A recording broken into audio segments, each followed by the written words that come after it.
तो राजस्थान में धर्मांतरण बिल लागू होने के बाद से ही राजनीतिक गलियारों में सियासी हलचल तेज है।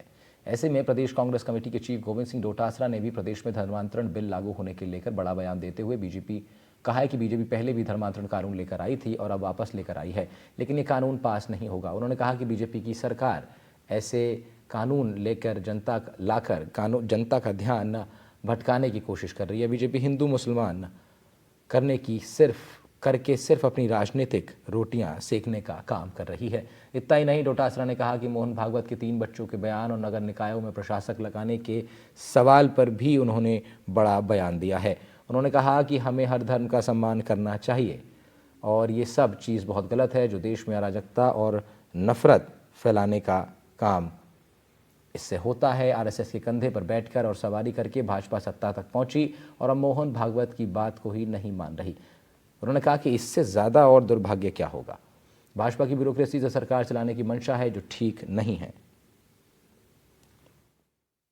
देखिए, ये पहले भी लाए थे, ये पास नहीं होगा कानून।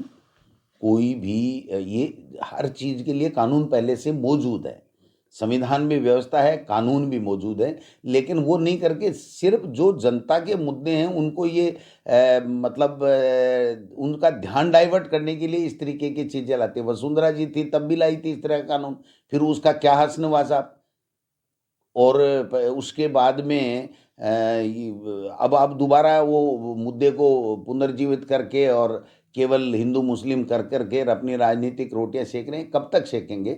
जब राजस्थान की विधानसभा में आएगा वो कानून और उसमें क्या क्या वो करने जा रहे हैं, जब चीज़ आएगी तो हम वहाँ पर अपनी बात रखेंगे। मोहन भागवत ने तो ये भी कहा है कि राम मंदिर के अलावा ये रोज़ाना के रोज़ाना मस्जिदों में शिवलिंग ढूंढने की बातें कर रहे हैं, ये बहुत गलत है। हर धर्म का सम्मान करना चाहिए और ये जो चीज़ें हैं ये बहुत गलत हैं। इस देश में अराजकता फैलाने वाली है, नफरत फैलाने वाले, उनको नहीं करना चाहिए। तो उनकी बात को भी बीजेपी नहीं मान रही है, तो इससे बड़ा दुर्भाग्य क्या हो सकता है? जो आरएसएस जिसके कंधों पे बैठ करके सवारी कर करके सत्ता तक पहुँचे हैं, वो मोहन भागवत की बात को भी नहीं मान रहे। ब्यूरोक्रेसी से ये सरकार चलाना चाहते हैं, क्योंकि ये सरकार जो है, गुजरात मॉडल यही है कि ब्यूरोक्रेसी ही सरकार चला रही है। जनप्रतिनिधि सरकार नहीं चला रहे हैं। आज न मंत्री की चल रही है, न मुख्यमंत्री की चल रही है, न कोई विधायकों की चल रही है। पंचायती राज के जो पैसे हैं केंद्र से आगे, वो पैसे ग्राम पंचायतों के खाते में, पंचायत समिति के खाते में डाल नहीं रहे हैं। हज़ारों करोड़ रुपए इन्होंने जो है वो दूसरे कामों में व्यय कर दिए हैं।